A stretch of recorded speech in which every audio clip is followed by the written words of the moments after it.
అందరికీ కూడా నమస్కారం అండి. కనీస సంస్కారం కూడా లేని జగన్మోహన్ రెడ్డి గారు 4 సార్లు ముఖ్యమంత్రిగా చేసిన నారా చంద్రబాబు నాయుడు గారిని ఏకవచనంతో మాట్లాడటంతోనే అర్థమైపోయింది కనీస సంస్కారం లేదు. మాట్లాడితే నారా చంద్రబాబు నాయుడు గారిని, మా ప్రభుత్వాన్ని చంద్రముఖితో పోలుస్తూ ఉన్నారు జగన్మోహన్ రెడ్డి. మీరు తెలుసుకోవాల్సింది ఏంటి అంటే, మీరు చంద్రముఖిగా 2019 నుంచి 2024 వరకు ప్రవర్తించి రాష్ట్రాన్ని అల్లకల్లోలం చేస్తే ప్రతి ఓటరు ఈ ఆంధ్ర రాష్ట్రంలో ఒక రజనీకాంత్ అయ్యి మీ మాడు పగలగొట్టారనే విషయం మీరు తెలుసుకోవాలి. కాబట్టే 151 సీట్ల నుంచి 11కే పరిమితం అయ్యారు అనే విషయాన్ని మీరు గమనించుకోకుండా మా మీద అవాకులు చవాకులు పేలడం కరెక్ట్ కాదు అని చెప్పి జగన్మోహన్ రెడ్డి గారికి చెప్పదలుచుకున్నాం. చంద్రబాబు నాయుడు గారిని ఏకవచనంతో మాట్లాడటం అనేది డూ అని ఉపయోగిస్తూ మాట్లాడటం అనేది మేము చాలా తీవ్రంగా ఖండిస్తూ ఉన్నాం.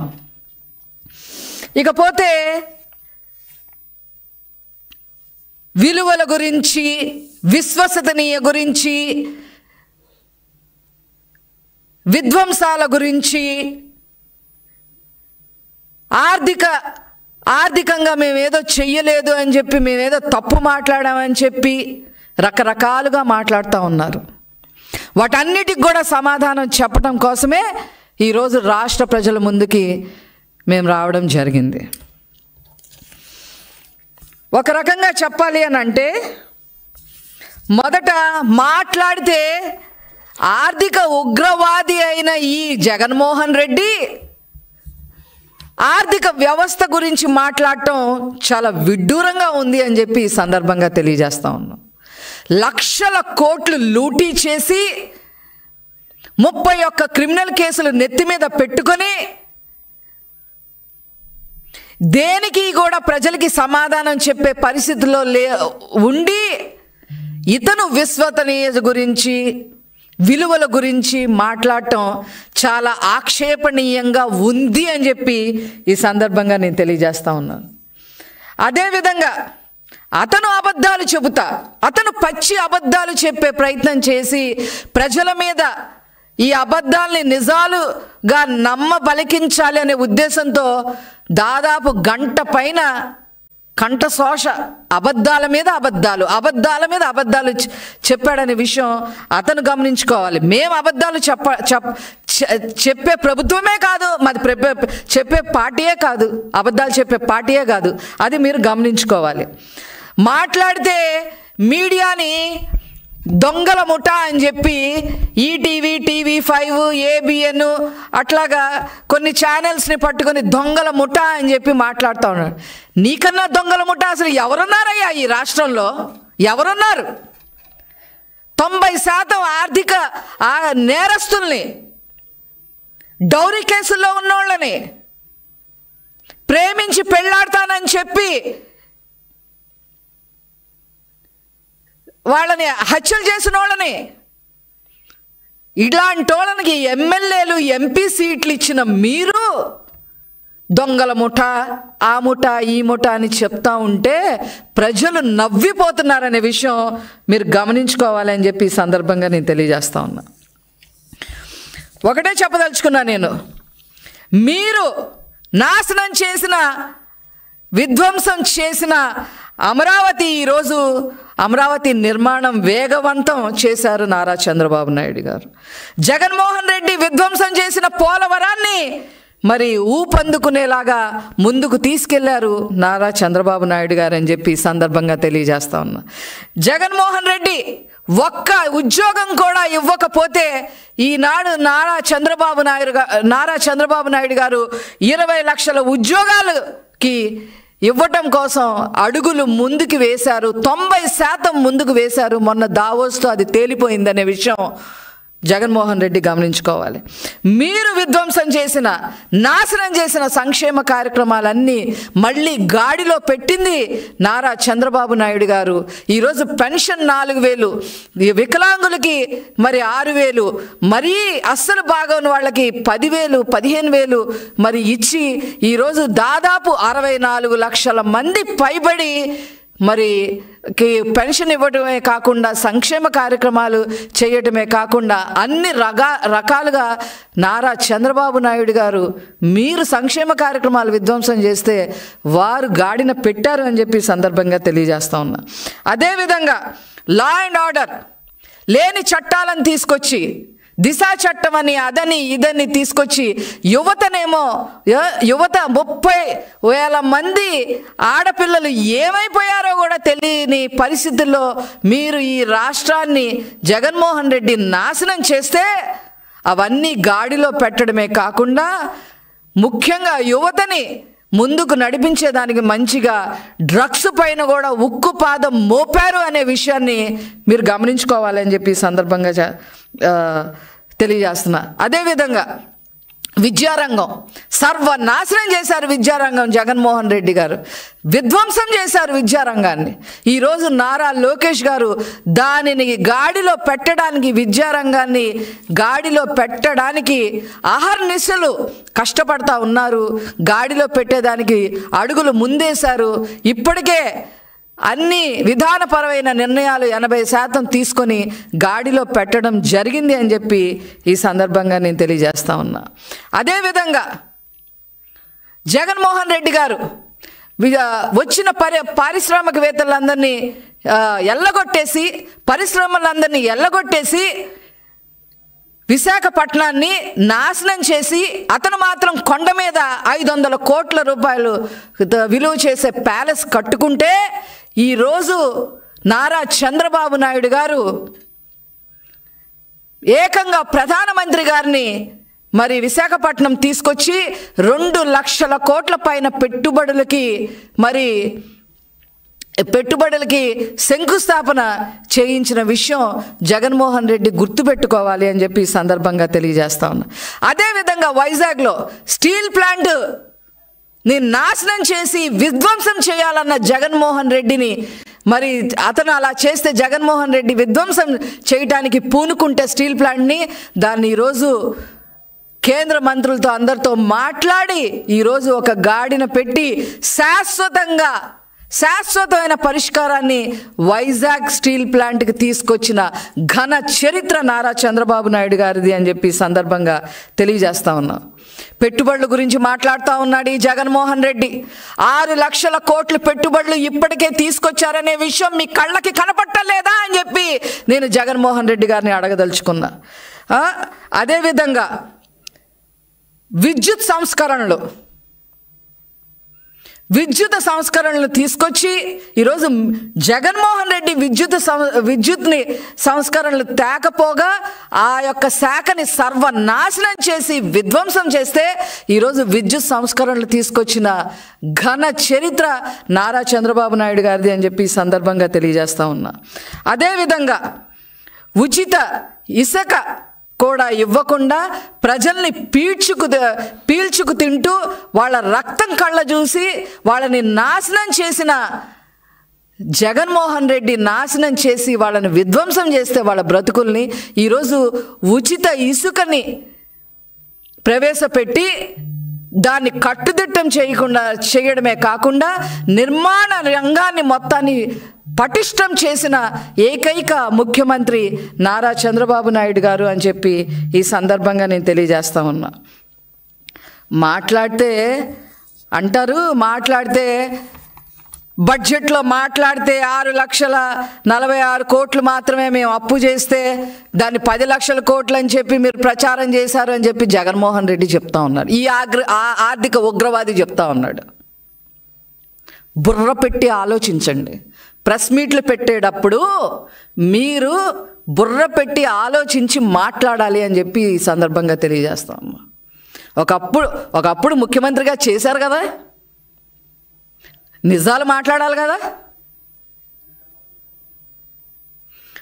మిమ్మల్ని మీరే దిగజార్చుకునే విధంగా ఈరోజు మీరు ప్రెస్ మీట్ పెట్టడం జరిగింది. మరి మాట్లాడితే 6,46,000 కోట్లు మాత్రమే నేను అప్పు చేశానని మాట్లాడుతూ ఉన్నారు మీరు. మేము అది చూపించామని చెప్పి బడ్జెట్ పుస్తకాల్లో చూపించామని మీరు మాట్లాడుతూ ఉన్నారు. మరి మీరు మీ హయాంలో 1,40,000 కోట్ల రూపాయలు బకాయిలు చెల్లించాల్సిన ఉంది. అవి ఎవరికిస్తా? ఎవరి జేబులో వేయమంటావు? ఎవరి జేబులో వేయమంటారు అవి? బడ్జెటేతర అప్పులు 2 లక్షల కోట్ల పైన చేసేశారు. అవి ఎవరి జేబులో వేయమంటారు? ఎవరి జేబులో వేయమంటారు చెప్పండి. జగన్మోహన్ రెడ్డి గారు మీ టైంలోనే జరిగింది ఇది. మీరు ఈ రకంగా దాదాపు 9,72,000 కోట్ల రూపాయలు అప్పులు చేసి 1 రూపాయి కూడా సంపద సృష్టించకుండా ఈ రాష్ట్రాన్ని సర్వనాశనం చేసి విధ్వంసం చేసి ఈరోజు ఏం మొహం పెట్టుకొని మీరు ప్రెస్ మీట్ పెడతా ఉన్నారు? మీరు చేసిన బకాయిల్ని తీర్చటానికి రోజుకి 18 గంటలు కష్టపడతా ఉన్నారు నారా చంద్రబాబు నాయుడు గారు. చెప్తాను, అవి కూడా చెప్తాను. ఏమేం బకాయిలో? ఆరోగ్యశ్రీ గురించి మీరు మాట్లాడుతున్నారు ఏంటి జగన్మోహన్ రెడ్డి గారు? మీ హయాంలో ఆరోగ్యశ్రీ బకాయిలు 2,200 కోట్లు చేస్తే ఆ అప్పు తీర్చారు చంద్రబాబు నాయుడు గారు. ఆ బకాయిల్ని చంద్రబాబు నాయుడు గారు తీర్చడం జరిగింది. మీ హయాంలో ధాన్యాన్ని బకాయిలు చేస్తే అవి 1,674 కోట్లు ఆ బకాయిలు తీర్చింది నారా చంద్రబాబు నాయుడు గారు. ఇల్లు కట్టుకున్న వాళ్ళకి గవర్నమెంట్ ఇవ్వాల్సిన డబ్బులు కూడా మీ హయాంలో ఇవ్వకపోతే ఆ కట్టాల్సిన డబ్బులు ఎంత కట్టాలో తెలుసా? మీ హయాంలో గవర్నమెంట్ కట్టాల్సిన డబ్బులు 9,000 కోట్లు. ఆ 9,000 కోట్లు మీరు వాళ్ళకి ఇవ్వలేకపోవటం వల్ల వాళ్ళు రోడ్డున పట్టమే కాకుండా వాళ్ళు అప్పులు చేసి చక్రవడ్డీలు కట్టుకొని వాళ్ళు బాధపడుతుంటే ఆ 9,000 కోట్లు బకాయిలు తీర్చింది ఎవరో తెలుసా? మీ నాన్న కాదు, పైనుంచి వచ్చిన మీ నాన్న చేయలే, మీ నాన్న తీర్చలా, మీ జైజమ్మ తీర్చలా, నారా చంద్రబాబు నాయుడు గారు ఆ బకాయిలు తీర్చారనే విషయం మీరు గుర్తుపెట్టుకోవాలి. ఉద్యోగస్తుల గురించి మీరు మాట్లాడుతూ ఉన్నారు. వాళ్ళకి ఎన్నో హామీలు ఇచ్చి మీరు ఎగ్గొట్టిన విషయం ఉద్యోగస్తులు అందరికీ తెలుసు. కాబట్టే మీరు 11 సీట్లకు పరిమితమయ్యారు. ఉద్యోగుల బకాయిలు 20,000 కోట్లు ఉంటే మీ హయాంలో అవి తీర్చింది నారా చంద్రబాబు నాయుడు గారు అనే విషయం మీరు గుర్తుపెట్టుకోవాలి అని చెప్పి ఈ సందర్భంగా తెలియజేస్తా ఉన్నాను. ఏంటి జగన్మోహన్ రెడ్డి గారు విద్యాశాఖ గురించి మాట్లాడతారు? విద్య విలువ తెలుసా మీకు? అసలు టీచర్ విలువ తెలుసా మీకు? మీకు ఎలా తెలుస్తుందిలే. మీకు టీచర్ల విలువ తెలుసుంటే ఆనాడు కరోనా టైంలో ఎవరైతే తాగుబోతులు ఉన్నారో వాళ్ళందరూ లైన్ కట్టమని వాళ్ళ పక్కన వాళ్ళని బంట్రోతుల్లాగా మీరు వాళ్ళని వాడుకున్న విషయం ప్రజలందరికీ ఇంకా గుర్తే ఉంది. విద్యాశాఖ బకాయిలు 3,800 కోట్లు పెట్టారు మీ హయాంలో. ఆ బకాయిలన్నీ ఇప్పుడు నారా చంద్రబాబు నాయుడు గారు, విద్యాశాఖ మంత్రిగా నారా లోకేష్ గారు తీర్చడం జరిగింది. ఇన్ని బకాయిలు పెట్టుకొని మీరు ఇంకా ఉన్నాయి. చిక్కీలకు కూడా డబ్బులు ఎగ్గొట్టేశారు, బకాయిలు పెట్టేశారు. ఆ చిక్కీలకు కూడా ఈరోజు డబ్బులు 200 కోట్ల రూపాయలు కట్టింది ఎవరంటే నారా చంద్రబాబు నాయుడు గారు. ఉపాధి హామీ బకాయిలు, కూలీలకు కూడా బకాయిలు పెట్టారు. ఏం మనుషులండి? మీది ఏం పార్టీ అండి? మీరు ఏం మనిషి అండి జగన్మోహన్ రెడ్డి గారు? ఉపాధి హామీ బకాయిలు కూడా ఈరోజు నారా చంద్రబాబు నాయుడు గారు వచ్చిన తర్వాత 2,100 కోట్లు ఆ బకాయిలు తీర్చడం జరిగింది. పట్టపగలు పచ్చి అబద్ధాలు ఆడే మనిషి ఎవరైనా ఉన్నాడు అంటే అది కేవలం జగన్మోహన్ రెడ్డి గారే అని చెప్పి ఈ సందర్భంగా నేను చెప్పదలుచుకున్నా. మున్సిపాలిటీలో జరిగేది సెలక్షన్సో కూడా తెలీదు. ఇప్పుడు ప్రస్తుతం జరుగుతుంది సెలక్షన్సా అనే విషయం కూడా తెలియదు. మీ కార్పొరేటర్లే స్వచ్ఛందంగా వచ్చేస్తున్నారు, బతిలాడుకుంటున్నారు మా పార్టీలోకి వస్తామని చెప్పి. దాని గురించి మాట్లాడకుండా స్థానిక సంస్థల్లో 16% రిజర్వేషన్ బీసీలు బడుగు బలహీన వర్గాలకి తీసేసి సోద్యం చూసే మీరు ఈరోజు మున్సిపల్ ఎలక్షన్స్ గురించి మాట్లాడుతూ ఉన్నారు. ఏంటది మాట్లాడితే అది పాయే ఇది పాయే అని మాట్లాడుతూ ఉన్నారు. నేను చెప్తా, నేను కూడా చెప్పదలుచుకున్నా ఏం పోయినాయో మీ హయాంలో నేను కూడా చెప్తా.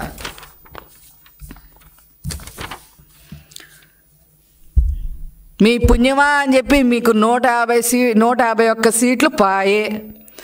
ఫ్రస్ట్రేషన్లో మీ బుర్ర పాయే, సొంత చెల్లి పాయే, పులివెందుల పాయే. ఈరోజు గుర్తు తెచ్చుకోవాల్సిన అవసరం లేకపోయినా కూడా మీ గురించి, మీరిచ్చిన హామీల గురించి కొన్ని నేను చెబుతా. మీరు ఆనాడు ఇచ్చిన హామీల గురించి కొన్ని మాత్రమే చెప్తా. మద్యపాన నిషేధం అన్నావు, ఏమైంది? పాయే. 5 ఏళ్లలో 25 లక్షలు ఇల్లు కట్టిస్తానని చెప్పావు ఆనాడు, పాయే. ప్రతి విద్యార్థికి ఫీజు రీఎంబర్స్మెంట్ అని చెప్పి అన్నారు, అది పాయే. బీసీ సంక్షేమానికి ఏటా 15,000 కోట్లు ఇస్తా అన్నారు, అది పాయే. అన్ని నామినేటెడ్ పదవుల్లో బీసీలకి 50% రిజర్వేషన్లు కల్పిస్తానన్నారు, అది పాయే. నామినేటెడ్ పనుల్లో 50% రిజర్వేషన్ కల్పిస్తూ చట్టం తీసుకొచ్చేస్తామన్నారు జగన్మోహన్ రెడ్డి గారు, అది పాయే. ప్రమాదవశాత్తు మరణించిన వారికి 5 లక్షల బీమా కల్పిస్తామన్నారు, అది పాయే. అర్చకులకు ఇళ్ల స్థలాలు కేటాయించి ఇల్లు కట్టిస్తామని చెప్పారు, అది పాయే. ఇంక ఇలా చెప్పుకుంటే కులవర్గ మతతత్వాలు లేని సమాజ నిర్మాణాన్ని పాటుపడతామని చెప్పారు, అది పాయే. సివిఎస్ రద్దు చేస్తామని చెప్పారు జగన్మోహన్ రెడ్డి గారు, అది పాయే. పాత పెన్షన్ విధానాన్ని పునరుద్ధరిస్తామని చెప్పారు, అది పాయే. అధికారంలోకి రాగానే 27% ఐఆర్ ఇస్తామని చెప్పారు, అది పాయే. పుస్తకాలు యూనిఫామ్లు సరైన సమయానికి ఇస్తామన్నారు, అది పాయే. మధ్యాహ్న భోజనం నాణ్యత పెంచుతామన్నారు, అది పాయే. ఇంకా చెప్పాలి అంటే ఎన్నున్నాయి మొత్తం మీరు చేద్దా. ప్రతి సంవత్సరం జనవరి 1 కల్లా జాబ్ క్యాలెండర్ను విడుదల చేస్తామని చెప్పారు, అది పాయే. ఇలా చెప్పుకుంటూ పోతే, ఇవన్నీ పోతే దాదాపు మా దగ్గర ఉన్న సమాచారం ప్రకారం 199 మీరు ఇచ్చిన వాగ్దానాలన్నీ పాయే. ఏ గంగలో కలిసినాయో ఎవరికి తెలియదు, అందుకనే ప్రజలు మిమ్మల్ని గంగలో ముంచేశారు. ఇవన్నీ పెట్టుకొని మీరు ఈరోజేదో అబద్ధాలని నిజాలు చెయ్యాలి అనే ఆలోచన విధానాన్ని మీరు మానుకోవాలి అని చెప్పి ఈ సందర్భంగా నేను తెలియజేస్తా ఉన్నా. కళ్ళు కుట్టినాయి మీకు, ఎందుకంటే 9 నెలల్లోనే అన్ని వ్యవస్థల్ని నారా చంద్రబాబు నాయుడు గారు గాడిలో పెట్టడం జరిగింది. ఒక్కొక్కటిగా గాడిలో పెట్టడమే కాకుండా మీరు చేసిన బకాయిలన్నీ ఒక్కొక్కటిగా తీర్చుకుంటూ వస్తూ ఉన్నారు.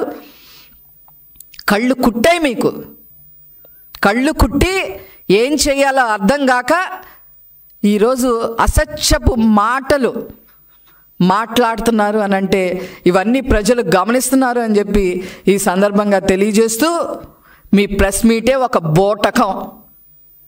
మీ ప్రెస్ మీట్లు ఎప్పుడు విధ్వంసానికే దారి తీస్తాయే తప్ప ప్రజలు మంచి కోసం దారి తీయవు అని చెప్పి ఈ సందర్భంగా తెలియజేస్తూ నేను సెలవు తీసుకుంటున్నాను. Thank you.